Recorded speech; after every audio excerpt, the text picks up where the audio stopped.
Hello everyone and welcome back. I'm Day-Glo Buffalo and this is Let's Play Leather Goddesses of Phobos. When we last left off, we were trapped in a laboratory with a scientist with a German accent and a couple of gorillas.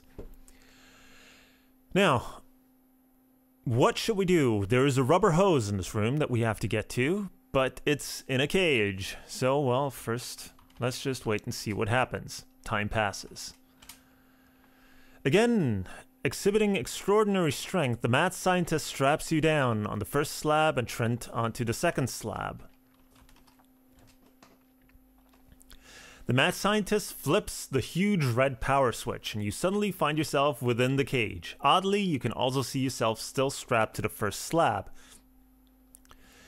As you swing across the cage and get a better look, you realize that you're now inside the body of a gorilla. Let's see if we can have a look at ourselves. You've gone ape! So, we're now a gorilla in a cage with a rubber hose. So, since we're at it, let's take the rubber hose. Bellowing madly, you'll pull at the bars. They almost give, but you haven't got quite enough strength. That is a problem. We're trapped in a cage. So let's look at cage. Bars seem sturdy. Look at gorilla that we are trapped with. Hey, the female gorilla isn't bad looking. Well, since she's not bad looking and we're a male gorilla, let's try and kiss the gorilla. You begin nuzzling and things quickly get hot and heavy. Ach! Yells the mad scientist. Mein theory is correct. Der sex drive of a species resides in their body, not their brain. He dashes off.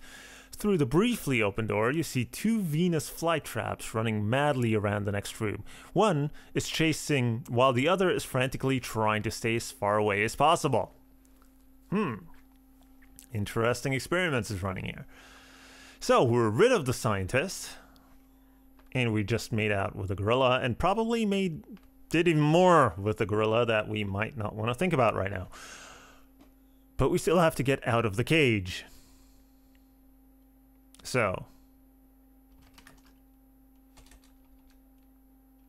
Can we unlock the cage? Nice try. Open door. You can't reach the door from the cage. Oh, well there's a red switch. You can't reach the huge red power switch from the cage. Open cage! Bellowing madly, you pull at the bars. Bend bars. Bellowing madly, you don't have enough strength. We don't have enough strength. We have to find a way to get more strength. We need energy.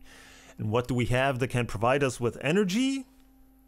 Well, it's one of those puzzles that by the time you get to the puzzle, you already have to have everything in place in order to solve the puzzle. Because otherwise you cannot solve it. Because we cannot take the chocolate. You can't reach the hunk of chocolate from the cage. So we're basically stuck. So we have to restore our old save file. So we were upstairs if I remember correctly. So we have to go downstairs into the laboratory.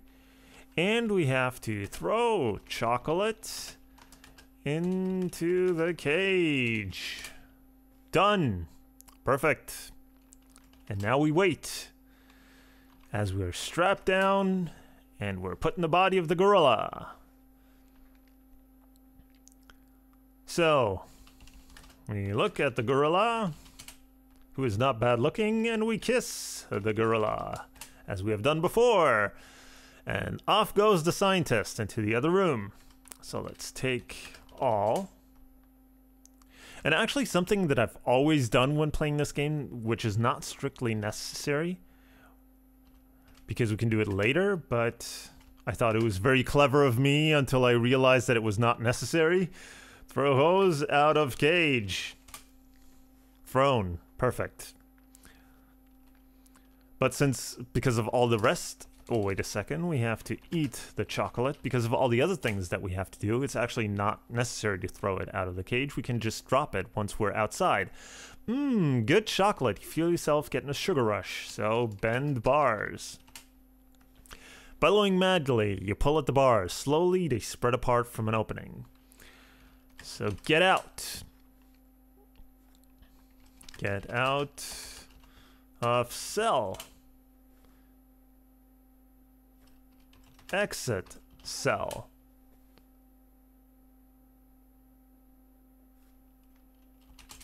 Oops, not... Oh, wait, what am I typing? Out. You get out of the cage. Of course, was making it way too complicated. So basically at this point we could drop the hose and it'd be the same thing as throwing it out of the cage, but as I said, I thought it was terribly clever to throw the hose out of the cage before doing anything. And since we're here, we can throw the switch, but first what we might want to do is... let's first examine self. You've gone ape. Examine my body. Your body on the first slab is grunting, scratching himself with its foot, and looking around the room for a banana. Well, we don't have a banana, so...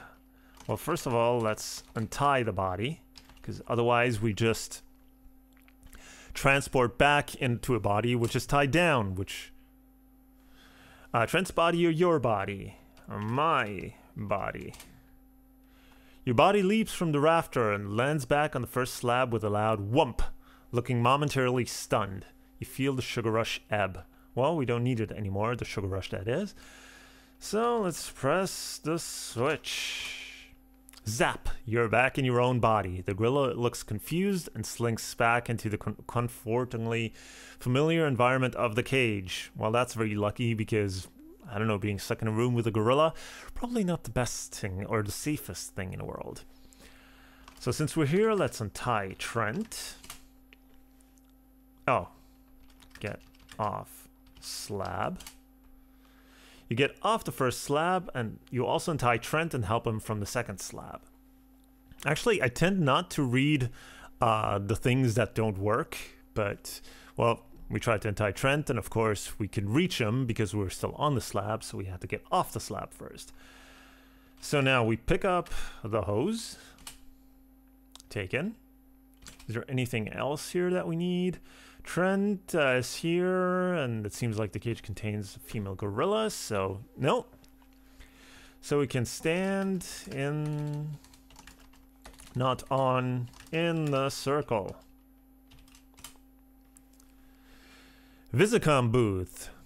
This small booth, which opens to the southeast, contains an ordinary pay Visicom with a handset, a coin slot, dial, coin return knob, and coin return box. A red sign is posted over the Visicom.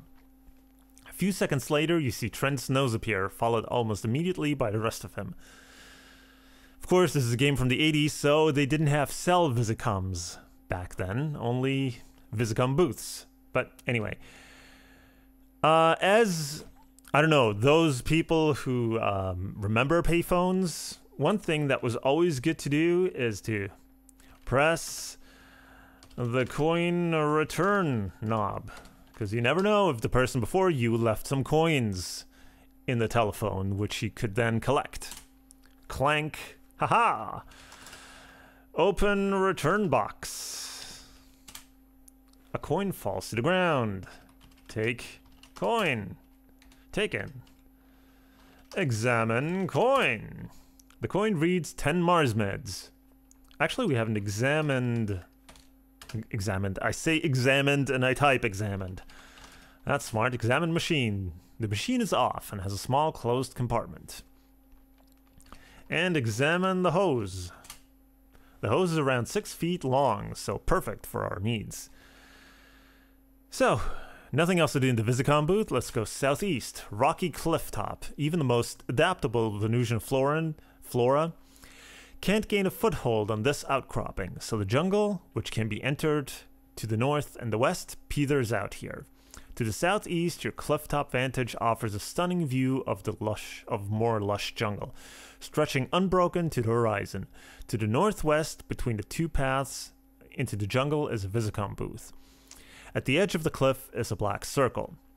Now, there are paths leading away to the north and the west from here, but they basically just lead back to the house. To the west, we get to the front door. To the north, we get to the back door, which, I don't know, if when you're trying to map this out, it's actually a nightmare, because the directions just don't match up between the front door, the back door, the house, this outcropping, and everything else. It's really a mess, and I remember I used to hate having to draw maps for these kinds of games when I was a kid, because, well, all you had was a pencil and a piece of paper, and you had to guess where to start on the piece of paper, and you usually run out of room before long to one side, wherever you started.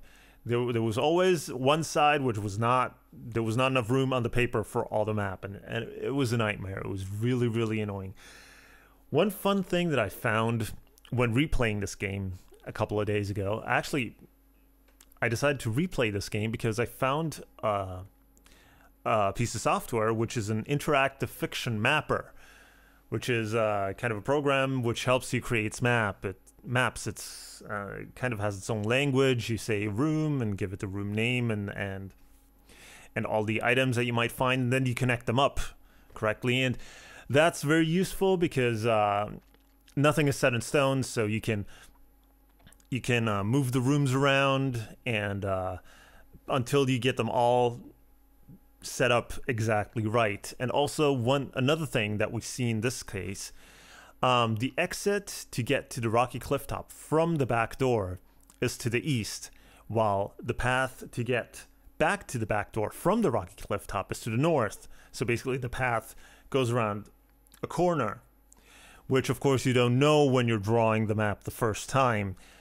And so not only would you run out of room, but you'd always have to do a whole lot of erasing and then rearranging everything, and it was a nightmare. And as much as I liked adventure games, even though I'm crap at them, that was one of the aspects which I found the most annoying. But anyway, and with this nice little program, you don't have that problem anymore. It was a nightmare to get going because it was written in C and you had to compile it, and a whole bunch of other stuff. Actually, why am I digressing like this? Nobody cares about this. So anyway, if you care about this, send me a message and I'll tell you all about it. But let's just move on with the game. So we're on the rocky cliff top, and the two paths lead back to the house, which we've already done, and the Visicom booths. So let's just stand in the circle. You're sucked into the hole in a direction that is not down, but neither is it one of the other directions with which you're familiar. We actually already read that, so there's no point of reading it again. But we're at the Royal Docks.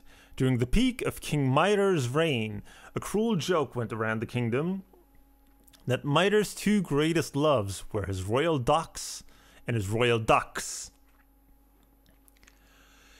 The joke was never very good and has long since been forgotten, and the ducks perished years ago from sexually transmitted disease. But the docks remain, jutting into the wide Martian canal which flows to the west and east, or from the west to the east. I can't read. Behind you, to the south, is a ruined castle. A barge, handcrafted from fine Martian cedar wood, is moored at the end of the dock. A few seconds later, you see Trent's left buttock appear, followed by almost immediately by the rest of him. Okay, so we're at the Royal Docks. But there's nowhere to go except getting in the barge, which would be a little bit premature at this point. We've still got work to do, so let's go south. Throne Room. This is the throne room of the once potent King Midar of legendary fame. Of course, the version you've probably heard is significantly warped from what really happened. In the diseased version of the legend commonly transmitted on Earth, Midar is called Midas.